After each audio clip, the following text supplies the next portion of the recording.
Welcome to the Mindfully Masculine podcast. This is Charles.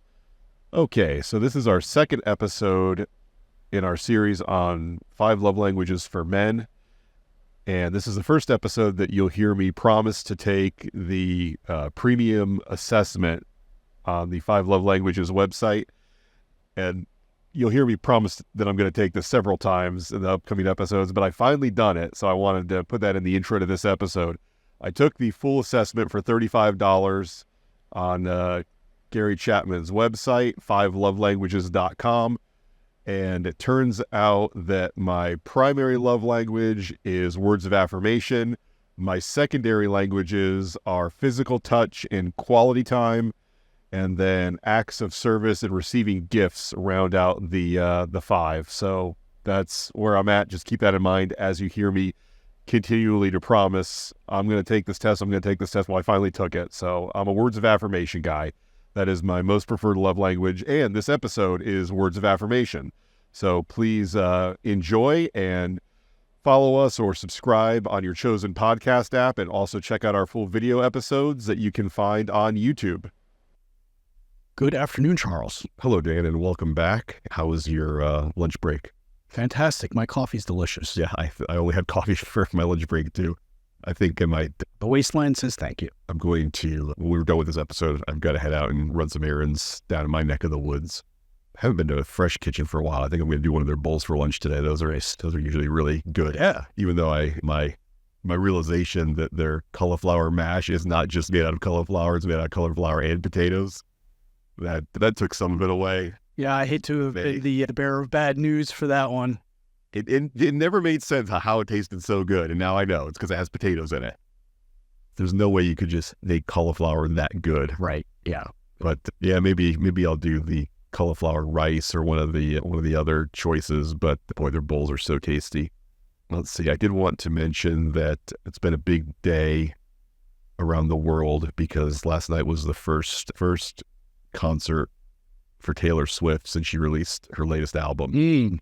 And so there were like 6 or 7 songs from the new album, and the internet was abuzz. I don't know why I'm telling you, like you don't already know, but because I don't already know, actually. The Swiftyverse was very excited all day yesterday, and yeah, I'm even more looking forward to seeing her in concert in August, hoping that everything works out okay. Did you get any information back from StubHub? No, I need to follow up with them again. They told me to give it a couple weeks if I didn't hear from them to call them back, and my order number is like my case number, so I'm gonna follow up in probably a few days. But there were people in Paris last night attending the show with StubHub tickets who had no problem. So great. Yeah, so that's a good indicator that I might not have a problem either.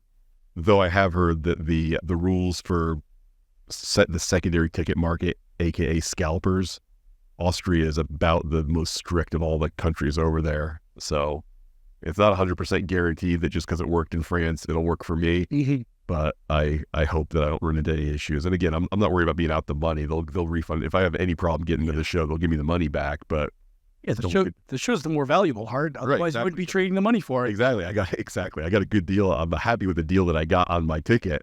So if I don't get to attend the show while I'm on my European vacation, then that means I'm going in, when she gets back into America, I'm going to either the Miami or the New Orleans show, and it's going to be a lot more money. So we'll see how it works out, but I am still cautiously optimistic. Okay, so you and we're going to do the second episode in our series on the 5 love languages for men, and during our break, you and I both went through and took the test. Mm-hmm.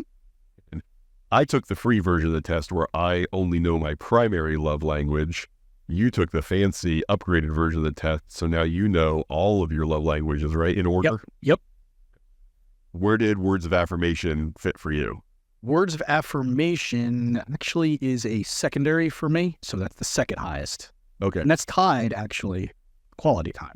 Okay, so quality time and words of affirmation are your both 2 and second. 3, or 3 and 2. Correct. Gotcha. Well, I would say 2 and 2. Okay. Yeah. Just looking at your results, do you think that they're accurate to this? Absolutely. Does it feel? Yeah. But it's funny, as I was taking it, I felt like some levels of guilt when there were certain things, certain questions asked a certain way for me. Oh, you felt like I should appreciate that more than I do? Or I shouldn't appreciate this as much as I do. Oh, okay. Interesting. So it was around gift giving. Okay, so there were I was questions surprised. about gifts. Yeah, it was. Made you feel better than you thought that they would, or made you feel like, I'm more attracted to that than I feel like I should be? Yeah, yeah. I mean, it still came in as last ultimately, but based on some of the answers I was given, I felt like I was answering a lot, saying I prefer the gift over a lot of these other things. What was your number 4? My number 4 was physical touch. Really? I thought that was going to be your number 1. I thought it was too for a while. So what's your number 1? Number 1 is acts of service. No way. And you know what? We're talking about our childhood, growing up, right? Well, my mom, every time I helped my mom, that's around the house. Yeah. She really tried to get me to help her around the house and do things, whatever. And she really made me feel loved when I would do those things, mowing the lawn or cleaning the room or helping her in the kitchen or whatever it was. And it makes sense to me. The same thing going over to see my family growing up in Germany too. They're very much on doing things, being active during the day, doing things around the house, in the yard, whatever it is. And then we all get to sit down. We have a nice meal together. We talk about what we've done and how we do it. And that's how my family's always kind of expressed love, is through acts of service. That's interesting though. Yeah. And it didn't occur to me though until I took this quiz. Clear this up for me, because what it sounded to me like when you were just saying that, it sounded more like your mother rewarded your acts of service with words of affirmation. Yes, but she would also correct, but she would also do things for me if like I was preparing something for school and I like a project, she might pull out some sort of weird knickknack or object or tool that she had squirreled away somewhere that's got a real specific purpose and to help me out or to make things a little bit easier. So, and my grandmother was the same way, like when it came to packing. A lot of times my grandmother would give us these gifts when we were over there and we didn't have the weight or the room to spare in our luggage. Grandmother would pack our bags like some professional. Oh, okay. And it was just, it was amazing like how well she'd be able to fit everything in these bags that just no way you look at it, you'd think it would fit. So these little things, and they operated that way. It made me feel loved. Yeah. All right. Well, now I'm jealous of you that you have all this insight and deeper information than I do. So I'm going to have to buy the $35 full report too. Now, I mean, to offset that a little bit, I did. So there's additional questions too. Oh, there's more questions? Yes. Okay. That also did help. Yeah. I bought deeper. I bought this book on eBay used for like $3. So I guess I don't feel as bad about throwing $35 to Chapman for the. You get a 15-page report out of it too. I'm 15 pages. So holy cow! You get a 1-page summary and then you get 15 pages. I haven't even read the 15 pages yet. Wow. Okay. Well, that's not too bad. And then there's additional questions you answer. Yeah. So we only answered, I think, 20% of the questions in that first part just to get to the primary. Oh wow. Okay. The whole bunch more after. Okay. Interesting. So I've taken this test now 3 times in the last 2 days. Okay. When I took it yesterday, my number 1 was words of affirmation. When I took it today, it came up physical touch both times. So now I don't know, believe. Maybe you need to do the full one. Yeah. It seems like I kind of do. Yeah. It seems like just doing it willy-nilly like this. I mean, I assumed that words of affirmation would be very high, and I assumed that physical touch would be very high, but I didn't know for sure which one would be higher than the other. When I took it yesterday, I was like, oh, okay, words of affirmation, I can see that. And when I took it today, and I was like, oh, physical touch, I can see that. But maybe when I take the full version, it won't be either of those. So that'll be interesting to see. There is a quote in here that I really like from Mark Twain where he said, live for 2 months on a good compliment. And look, I can certainly, there are compliments I have received from women that I was in significant long-term relationships with. I can still think back right now, literally years in the past, of something they said, where we were when they said it, what I was wearing when they said it, how I felt when they said it. And it's stuck in there. It ain't going anywhere. Yeah. And so, yeah, that is definitely an important part of a relationship for me is hearing those kinds of things verbally offered. and physical touch. And we'll get into a little bit more about physical touch when we get to that chapter. But he makes the point that the sexual touch is only one of the many dialects of physical touch. And so I think a lot of men might assume that physical touch is their relationship, but if is their love language, but if that just means, hey, I like having sex a lot, that doesn't necessarily mean that physical touch is your love language. That just means you like having sex a lot. Yeah, for me, it was thinking, because I love massages, and yes, that could be sexual and also very relaxing. Certainly, yeah. I love getting my head scratched and my back scratched. So, and to me, I always thought physical touch was definitely either 1 or 2 for me. So I was kind of surprised it came in at 4 when I was answering all these. Yeah. Yeah, I would be surprised that it would be that low for you as well. Yeah. Okay, so let's talk a little bit more about words of affirmation, what they are, what they aren't, and how you can find them useful. So again, part of this book, what it assumes is that at the very least, you and your partner do the free version of this test, and Dan's making a pretty good sales pitch for why you and your partner should probably both do the $35 version of this test. If you or your partner's primary language is words of affirmation, or even if it's high on the list, then this is certainly a way that the love tank gets filled, right? And it may or may not be an easy thing for you and your partner to do, depending on what your history and your background and what feels natural and what feels right to you is. He does mention men who are the strong silent type, which you can argue whether that's a societal conditioning or a family system conditioning, but I would say that it's mostly cultural, the idea, because there's plenty of other cultures where men were very open about expressing their affection and love for people, whether that's through just spontaneously communicating that through verbal language or writing poems, writing stories. I mean, that is a thing that was, by many cultures in the not distant past, was considered extremely masculine, to write a poem or write love letters to your partner frequently. It's like it's a relatively new phenomena that we look at those things as being emasculine for some reason, where throughout human history, stuff like that was not seen that way. And I think that's interesting how things change that way. And they change so completely that when you're born at a time where that's not a regular thing that's encouraged for men, we immediately jump to, oh, that's not how men are evolved. That's not what men are supposed to be. It's like, that's not what men are right now in the West for the last 70 years. But then just assuming, well, we figured it out. Now, the way we do everything today is the best way to do things.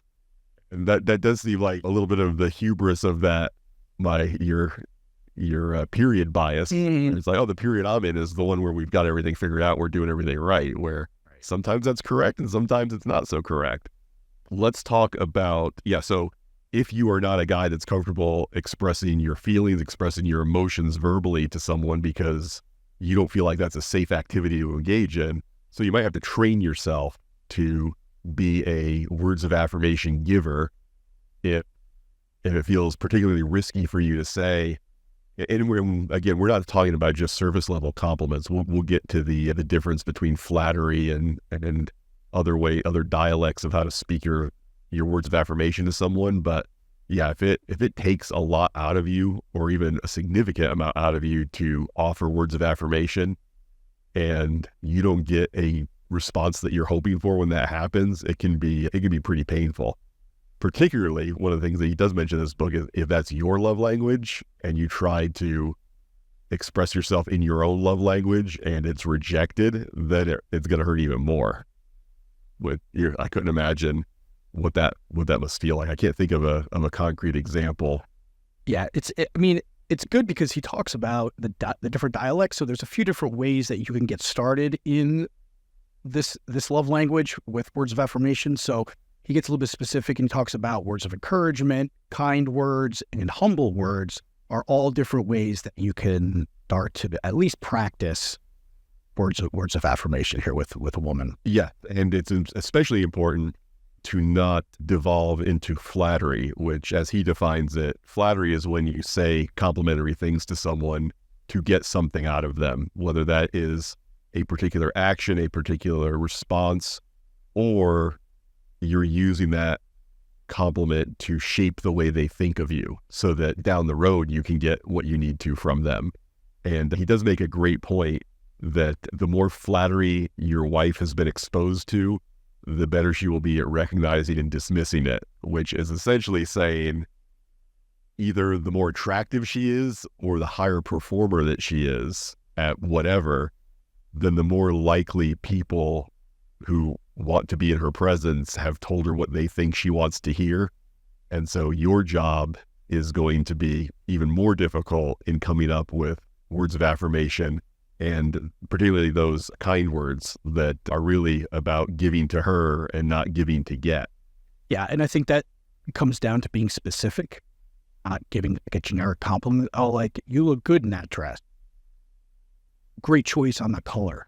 Try to get a little bit more specific. Or, I like the way you designed this thing if she's redesigning a room or like that. Try to be very specific with what you want to compliment on. And obviously it should be sincere. It shouldn't be just definitely you giving a compliment because you feel obligated to give compliments either. Yeah, and I mean we covered this a little bit when it comes to dating when we were covering atomic attraction, which is women are very used to getting compliments on things about themselves that they didn't pick or they didn't decide, they just inherited. Yes. And those are going to mean significantly less. When you compliment someone on the fact that they won a particular piece of the genetic lottery, that is not going to resonate with them as much as complimenting them on a choice they've made. Right, because there was no effort. She doesn't have a choice in the way she looks, her eye color, her height, things like that, right? But the type of clothes that she chose, the decoration she used. And I think part of that too is what you're doing is you're expressing and communicating your feelings about something to her. And I think that is where the benefit is you are then being vulnerable and you're sharing your true feelings about something, and you are allowing her to get to know who you are and what you like and what you don't like as well. And I think that just builds intimacy. Yes, it does build intimacy. And what does not build intimacy, or what gets in the way of intimacy, is if you have a little bit of fear or apprehension about offering that compliment. So you do so in a way that puts a little bit of humor in there. So you give yourself the out of, oh, I was just kidding. If it doesn't go over the way you want it to, and you get to back out of it. I mean, number one, there's nothing less attractive than a guy who does something like that. But also your efforts to throw a little humor in with this compliment, this word of affirmation, can really do some damage, especially if words of affirmation is her primary love language. Yeah. And one of the things that resonated with me, what he said in this book, was that even if she kind of laughs it off and takes it like a champ, you don't know on the inside what kind of effect that joke, that piece of sarcastic humor actually had on her. She could be hiding that from you, and that could be chipping away at connection with you. Oh, certainly. The more she has to hide the fact that something you say bothers her, the less connected she's going to be. And he uses the example of a lot of guys growing up. We tease each other when we're together when it comes to hanging out, or when we're playing sports together, and we'll tease each other, whatever. And so, but if I think back and I think about the friends, the guys who I feel closest with at that time, they may have, busted my balls once in a while, but it was a once in a while thing. It wasn't a consistent habit. The guys who consistently had nothing but sarcastic things to say, they became acquaintances that would curate their way out of your life. 100%. Absolutely. Yeah. You'll do the same. Yeah, I think it's the Gottmans that say that you have to have a 4 or 5 to 1 ratio of positive interactions with your partner to negative interactions. Mm-hmm. And if you don't, then things start tipping into the side where breakups and separations are much more likely to occur. He does recommend that you should be on the lookout for the kinds of choices and things about your partner that they do that you can basically make a list to save for later, so that I mean, it's valuable to tell them in the moment, certainly, but it's also valuable to make a note of it so that you can share it down the road. One of the things he says that I absolutely disagree with, and there's a couple things in this chapter that I do not like at all, and boy, will we cover them. He suggests that you make this list of words of affirmation for your partner, and then when you share it with her, delete it from the list so that you don't find yourself going back to the same thing on your list over and over and over again. I would say the more sure way to make sure that you don't just keep going back to the same item over and over again is don't delete it. Either put it in a different column or strike through it or something like that. Because as you said, when we were talking about this, number one, you can use that to jog your memory of adjacent things to offer words of affirmation on. And number two, if every time you offer a word of affirmation on something, you then delete it, it's very possible that 6 months from now, you're not going to remember that you ever offered her that compliment in the first place. True. But she might remember it. Right. And so it's like, okay, it's been 6 months. Every 6 months, he tells me the same thing over and over and over again, where no, do not. I mean, like I told you when we were talking about this, it's like when I keep a shopping list, when I buy the thing on the list, I don't just completely erase it from the list. I just put one line through it so that I remember, okay, I've gotten this thing. Where if you completely erase it, it's like, did I or did I not buy eggs? So I don't understand how that seems like a really easy mistake to make that this guy or his editor should have caught. And if anything, it's a nice reminder. So even if you're looking at stuff that you've already complimented her on, going back and looking at that list, it's a nice reminder of all the wonderful things that your partner is and does. Exactly. And so if anything, it helps you reappreciate that person because, oh, I forgot she did this, she did that, or she was like this, she was like that. And it's like, oh my gosh, wow. It's like, yeah, that's it. And it definitely stirs up some positive feelings. If it's not there, you're missing out on that. Yeah, it would really be like in one of our last episodes on the last book, we talked about gratitude journaling. I mean, can you imagine somebody's like, what you want to do is every night write 3 things that you appreciate and were thankful for that day. And then as soon as you're done writing, rip that page out and throw it in the garbage. What for? I don't understand how you could, it drives me crazy. So that one I just thought was like, what a stupid mistake to make. The next part is where I actually get angry. You ready? Yeah. Working the grapevine. So he gives you the example of, hey, Dan, what would mean more to you? For me to say, hey, Dan, that project we worked together on, I thought you did a great job. Or for you to hear kind of secondhand, Charles was going around saying how great of a job I did on that project. Obviously, the second one is better. Like hearing that someone is out there positively impacting your reputation by bragging about you to other people, that feels great. I've been in that position. It feels amazing when somebody's out there saying good things about you and it gets back to you. Awesome. Yep. Love that. Yep. But when he suggests looking for ways to send words of affirmation through the grapevine to your partner, talking her up around other people when she's not around, publicizing her accomplishments and skills, helping others recognize how incredible she is in such a way that you want it to get back to her.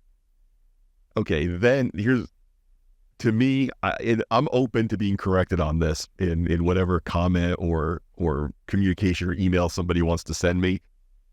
That seems manipulative to me. And the people who are the victim of your manipulation, it's kind of your wife and the person that you're trying to plant these bugs in. It's like, Dan, I want you to think about the reason that we're having this conversation is because I want to talk to you about this issue. But the real primary reason you and I are having this conversation is so that I hope it gets back to my wife that I was saying something nice about her. Yeah. And again, I feel like that's a manipulation against both my wife and my friend or my coworker that I'm talking to about my wife, where I'm sprinkling in these little bits about my wife in the hopes that it gets back to her. This seems, and no offense to our very faithful evangelical Christian listeners, because I used to be very churchy. I used to go to church all the time. I was very involved in the culture of church. This seems like the kind of good idea that would appeal to somebody who's very active in a church and is getting all of their socialization from their church environment. Like this seems like the idea of, okay, yeah, I'll talk to the other people at church about how great my wife is, and then they'll be on my side and they'll share that with her, and then they'll think I'm a great guy for talking up my wife, and my wife will think I'm a great guy for talking her up to other people. It's just, it does seem to carry a certain level of dark manipulation and naivete about it. There's like, oh yeah, this makes sense. This is a good way to interact with people. It's like, For me, I would not want to be on either side of this, where I found out that, okay, this guy's talking to me about his wife because he wants me to pass it along, or my wife's talking this way about me to other people because she wants them to pass it on to me. I would feel betrayed by both of those scenarios. For me, it comes down to how much of a crowbar are you using to get it into that conversation. If it is a natural fit, I really don't have that much of a problem with it. But that's where it's But the second you learn about it, for how to do it from a book, oh, you're right, yeah, it's not natural anymore. If this is something you're already doing, don't stop doing it. But the fact that you're learning about this skill or technique from a book that you're reading to help your relationship, that automatically disqualifies it for me as being a good idea. And the example, yeah, and then he also says it's a good idea to do it in front of your wife. And the cringy friggin' example he uses here, during a dinner out with coworkers, you might say something like, I thought that tiramisu was pretty good, but if I could have any dessert in the world, it would be my wife's peach cobbler. If I was at dinner with someone that said something like that, my first thought would be like, what's wrong with this person? Like, what's going on right now? Like, what did I just witness? And again, maybe that's because I'm a hypercritical jerk, but no, it could be like, hey, is there a problem between the two of them? Exactly. And he's trying to, this is his version of showing up with candy and flowers. Yeah. Okay. Yes. Another perfect example. The husband who goes on Facebook to tell all his Facebook friends how great his wife is. It's like, okay, did he cheat? Are they about to get divorced? What's going on here? Because yeah, man, So here's a question for you. I see a lot of people do that when it comes to their partner's birthday, both men and women. Is that a free pass for bragging about your spouse if it's an anniversary or their birthday? It depends on how much text you invest in it. I would say, okay, it's like, hey, I'd like to wish a happy birthday to my amazing wife. I don't have a problem with that. But if you have to go through the whole story about how he or she's your rock and you count on them for everything and you've been through thick and thin and the good times and the bad, it's like the more words it is, the more trouble I think your relationship is in. Interesting. Could be. I mean, it's every time I see one of those, I want to just like, this could have been a text. It drives me crazy. It's like, it's just, it's so performative. It's so, hey, everybody, watch this play I'm about to put on. And again, I think there are very natural, very good ways to do stuff like that in very small doses. Like the example with the, boy, this tiramisu's good. Not as good as her peach cobbler. Something more subtle of, boy, this tiramisu's good. It's like, yeah, it's the second best tiramisu I've had. And then just sort of acknowledge your wife. Like the unspoken thing is she makes it better than this. Mm-hmm. Something like that where it's natural is one thing. Yeah. But again, it feels like this guy's got a 6-foot crowbar out just trying to say, hey, everybody, may I have your attention, please? I want you and my wife to know how great I think she is. I literally would not go on a second dinner date or couples date with the guy who did that. Like if we're ever out and you do something like that with your girlfriend, I'll be like, oof, okay. Things going okay at home, Dan? What are you making up for? Yeah, what's going on here? So yeah, I flat out reject this advice. I think it's bad advice, and I would not tell anybody to do this. Do not make up conversations to have with people in the hopes that the nice things you say about your partner will get back to her. I think I would agree with you because it could be very easy to become over the top with it. And I think it does. I think it is valuable advice if you can do it in a subtle, natural way. And there's a challenge to it, for sure. There's especially a challenge to that. It's a lot easier to be the. It's something that hasn't occurred. It's something that hasn't occurred to you, and you only know about it because a book is telling you to do it. Mm-hmm. And I would almost say it's like the fact that you're not already doing it. It's like if you're really good at doing this and you're already doing it, congratulations, keep doing it. Yeah. If you've never done this before and you're going to start doing it because this book tells you to, don't do it. Yeah. And okay, but then right after that, we get into something that actually is valuable, which is talk your wife up to your kids. Not because you want your kids to take the message back to her, but because you find value in your wife and you just want don't have level 2 conversations. Don't be like, I'm having this conversation for this reason, but really this reason. Yeah. That's always a manipulation. That's always codependent. That's always not something helpful.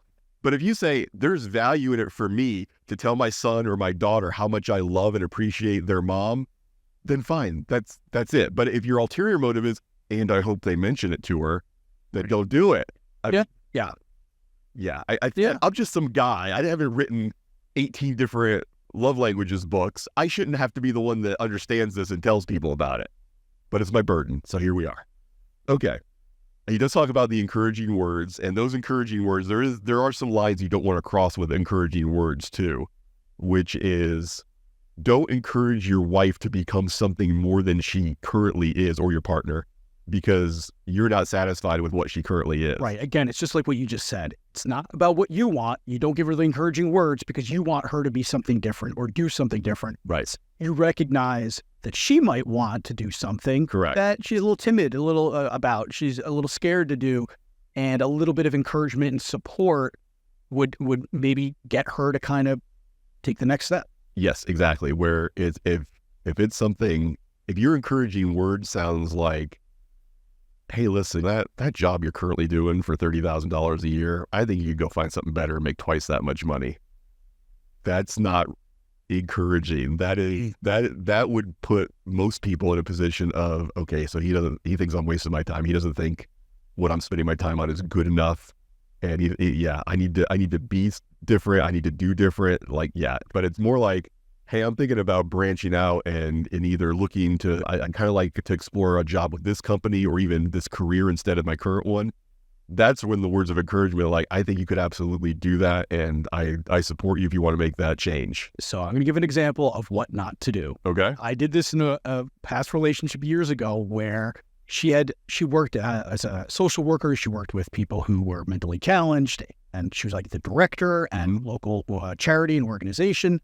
And she was a director. She was running things. And she told me how much money she made. And my intent was to tell her that I think she's got an important job and that she should be well compensated and she's got a lot of responsibility. And when she told me how much money she made, I said, that's it. And so my intention was to give her a compliment, to go, wow, you're underpaid, undervalued, underappreciated for all the wonderful things you do. I did not use those words, and hence it did not get the reaction that I wanted. Let's just put it that way. I think that was the beginning of the end of the relationship, to be honest. Yeah, no, I could see how that could be, kind of along with the words of encouragement that are used sloppily or inappropriately, along with the humor that you try to use.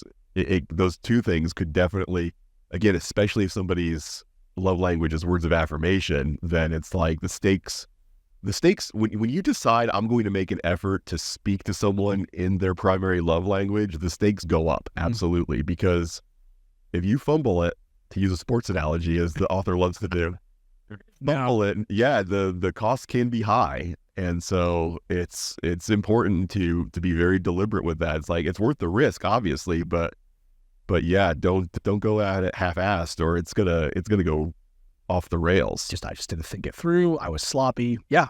And I could never recover. That was a great example. So let's keep that rolling with another example of something sloppy you did. When we were talking about the joke that you made post after a date the other day, I think we were talking about it just last time we recorded on Wednesday, Yep. and how the girl after the date, she texts you and she's like, I had a great time. And your response was, I wish I could say the same, right? Yep.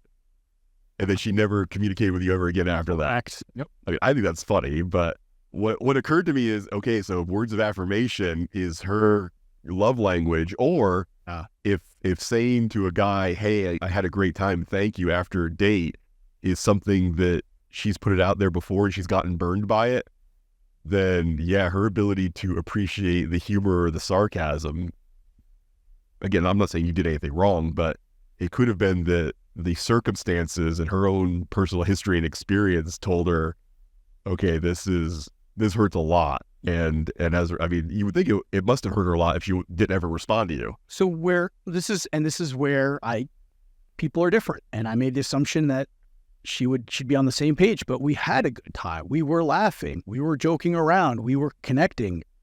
It was a really good date, objectively. Mm-hmm. And then when I did send that text, I gave a winky face Right. afterwards. So I was thinking it was obvious to me that I was joking around, but yeah, it was crickets after that. So sometimes you gotta be careful. Yeah. Sometimes I've learned myself from my own missteps that jokes and sarcasm in written form can often be trouble.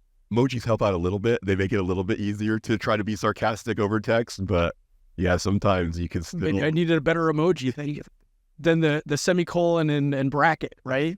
In parentheses. That's what I used. I didn't even use a full emoji, so maybe that was my problem too. Yeah, maybe didn't even notice it. Yeah, maybe it's interesting to think about, but if you don't, especially on a first date, you don't know what somebody's bringing to the table as far as their personal experience, and some things can. But I mean, the other thing is, if you try something like that and it doesn't go over well, it's like, hey, look, I'm a sarcastic guy. I don't try to be cruel. I don't try to be sloppy with people's feelings, but I like joking about things, and my ideal partner is going to like joking about things too. So on the one hand, yeah, maybe it did hurt her feelings in a way that was unnecessary, but on the other hand, it also kind of disqualified you guys from each other, where it's like, okay, if this is the kind of thing that hurts so bad that you don't want a future interaction, then all right, maybe we're not a good match for each other. And I also could understand if it was like questionable, like the date was just okay. Right. It was very obvious that we're both having a great time. We spent a long time. And you were probably joking and kidding around with her plenty during the date. 100%. Yeah. So yeah, it could have, again, we don't know what's going on with somebody else when they decide to call it quits to interacting. It's like there could have been, she could have right after or right before you sent that text, she could have gotten a very long text from her ex who said, I love you, I miss you, I hope we can get back together. I mean, we right, yep, know. There's no way to know what is going on with somebody. Absolutely. So it could have been, yeah, Dan kind of offended me. I didn't like that he made a joke about me saying that I had a great time, or it could have been something else happened, or she could have been in a car accident and died. We don't know. And that was the last thing that she ever saw, Dan. Oh, great. So, but probably not that. Thank you. You're welcome. Okay, so the next part, and this is a big one for me with lots of learning to do, is your tone matters a lot with how you say things, not just what you say. Me too. Yeah. I got a problem with that. I got to work on that. Yeah, so do I. The example that he offers here, and this is a great example for me. This really does resonate with me. If you snarl to your wife and say, I would be delighted to do the dishes for you, and then you do a perfect job of making the dishes, absolutely, you wash them, you dry them, not a single spot on them, it doesn't really matter. The level of your performance of that act is not going to be a factor if the way that you said, sure, yeah, I'll do it, okay, whatever. It's your... So question for you. Yeah. No, I totally agree with that. If her primary love language is words of affirmation. Now, if her primary love language is acts of service...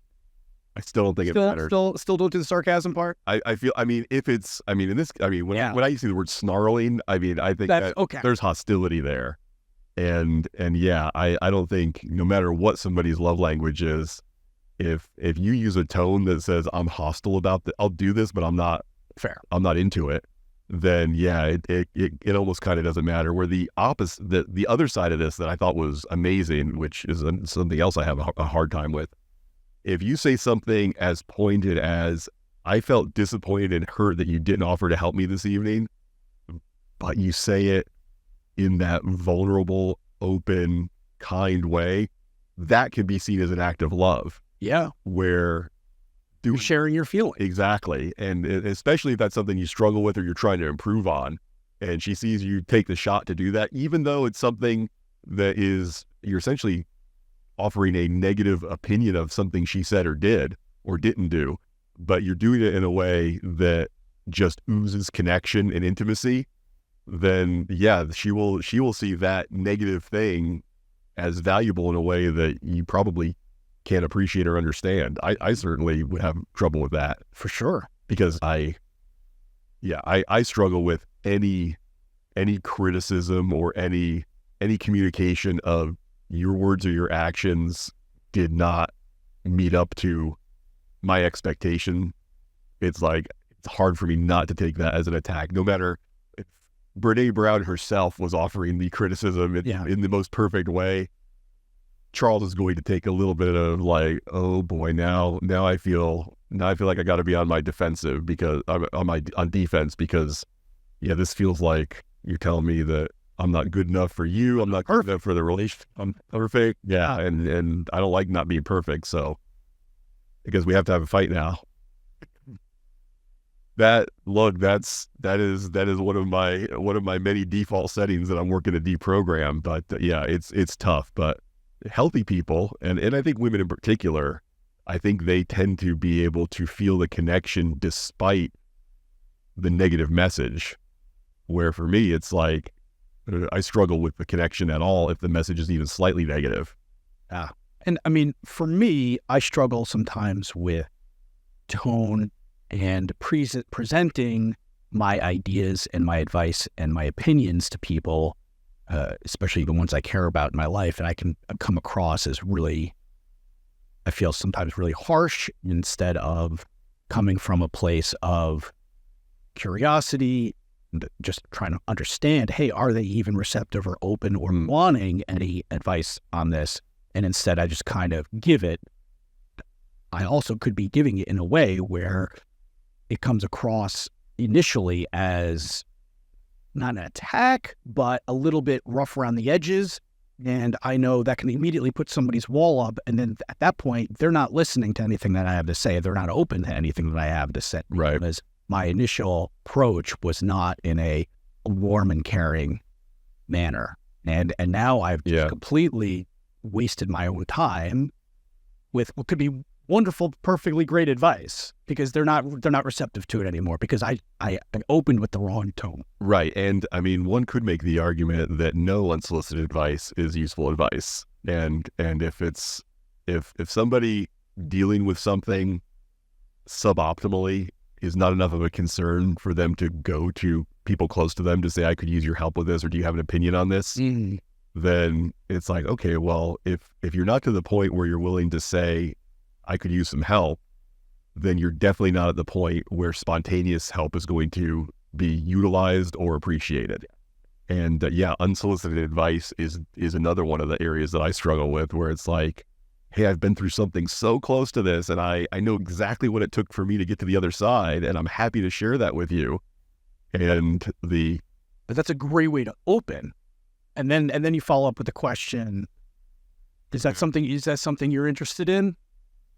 I think the question has to come first. I think anything before the question is, hey, let me build myself up so you think I'm an expert, and now ask if you want my advice. Know what I mean? Where I feel like the question of, do you want to vet or do you want some help working through this? Okay. I think that has to come first, because even the sort of empathetic way of saying, hey, I've been through this before and I know how you can get out of it, is like, okay, so yeah, to me that would feel like, okay, so you're trying to set yourself up as an expert.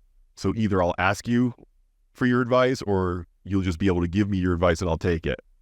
Where I've been through something like that before, and yeah, it's tough, and I can see why it bothers you. And then just letting it go. And then if somebody wants to take the invitation. At least you were telling them though that you do have that experience in that area though. So right. I think that's important. Yeah, but resist the temptation to transition that into, and I know, and I am in possession of information that you need. Okay, right. Because that's where I have a hard time stopping myself. Right. The no, it'll fix this, or you need this. Those are words you can avoid, I think. Right. Yeah. Focus on I can empathize with you because I've dealt with something similar to this in the past. And then if somebody wants advice, they'll say, okay, well, how did you handle it? Or if they don't say that, then they don't want it. Yeah. And that takes practice to get out of habit. Yeah, absolutely. I mean, especially if you do struggle with codependence and control issues and stuff like that, it's like, because look, giving someone advice and watching them follow it, it does make you feel smart. It makes you feel in control. It makes you feel competent. And if you're somebody who's grown up with some weaknesses on the self-esteem side, that can be like a drug.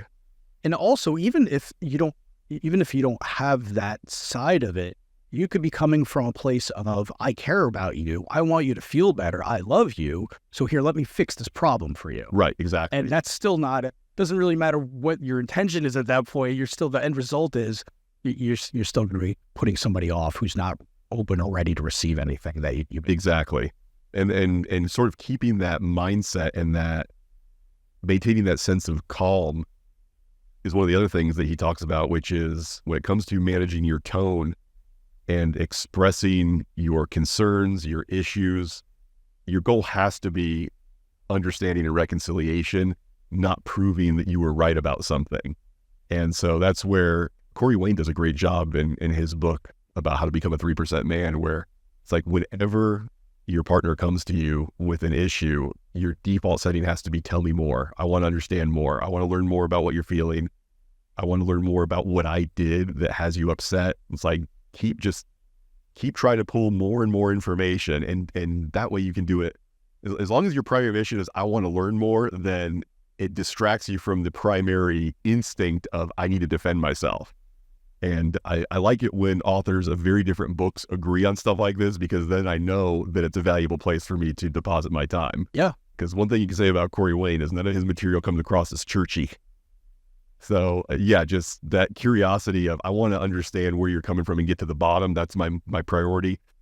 Absolutely. Okay. So let's get through the rest of this. Is don't bring in yesterday's conflict into today's situation, and don't relitigate issues that you've already put an end to. Don't be so distracted by justice that you leave forgiveness behind, because when you forgive somebody of something, kind of part of that is you don't get to keep bringing it up to make them feel bad. Yep. And if you keep bringing it up to make them feel bad, you haven't forgiven them. Mm-hmm. Don't confuse those. Another thing that's extremely important that he gets into here is make requests, not demands. Huge. So yeah, when it comes to having your needs filled by another person, or just trying to work together to get something done for your relationship or for your family, request that people work with you. Don't say, this is what I require of you. Do this for me, or I need this, just by blatantly saying, by putting demands on people. Yeah, it's not a parent-child relationship. It is not a boss-employee relationship. Exactly. It is a partnership. Yes. It's like, I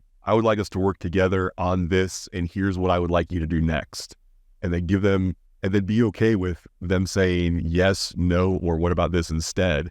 Because yeah, you got to treat it as a partnership, not and I get that can get complicated with men are the leaders of the relationship, at least in traditional heterosexual relationships. Many women are looking for men to take the lead, but not as the dictator who hands out assignments for people to do. To me, taking the lead just means taking the initiative. That has nothing to do with the communication of that initiative to the other person. You can do that in a way demanding. You can do it in a way that is treating them with respect and giving them the autonomy to say yes or no. Yeah, sometimes the masculine way to be the leader in your relationship is to say, hey, there's a problem here that we need to work together on. And just by initiating that recognition of things could be better than they are right now, and I've got some ideas for how we can make them better. I'd love to hear your ideas, and let's talk about what I can do. Let's talk about what you can do. Just getting that ball rolling might be the extent of the masculine leadership that you need to bring to this. And to me, part of that is also finding a solution given challenges. So if she isn't able to do what you're asking of her to do as a masculine leader, you then need to figure out how to get it done, even without your partner's help at that point, right? You're focused on this solution, and you're not making her feel bad for wanting to do that. Yes, absolutely. And your wife also needs to, or your partner needs to understand that I'm going to make requests of you to meet my needs in a variety of different situations. And if you feel like you have to say no, I can handle that. Absolutely. Because if you've trained your partner to believe that, okay, he's going to try to phrase this as a request, but I know if I say no, he's going to lose his crap and he's going to be out of control, then you're not going, that's not going to foster an authentic, caring relationship. That's going to be, I'm going to walk on eggshells because you can't handle it when I don't give you what you want. You can only walk on eggshells for so long. Exactly. Before you break some eggs. All right. So there we are with words of affirmation. I will look forward to covering the next love language with you, Dan. And by the time we talk next, I will have completed the full assessment, and I'll be able to share a little bit more in-depth information on my own languages ranked from top to bottom. Sounds good, sir. All right. Looking forward to it. Thanks. Bye. Wow. You made it through the whole thing. So you must like us at least a little bit. in which case you should definitely follow or subscribe to our show in your chosen podcast app. Thanks. We'll talk to you next time.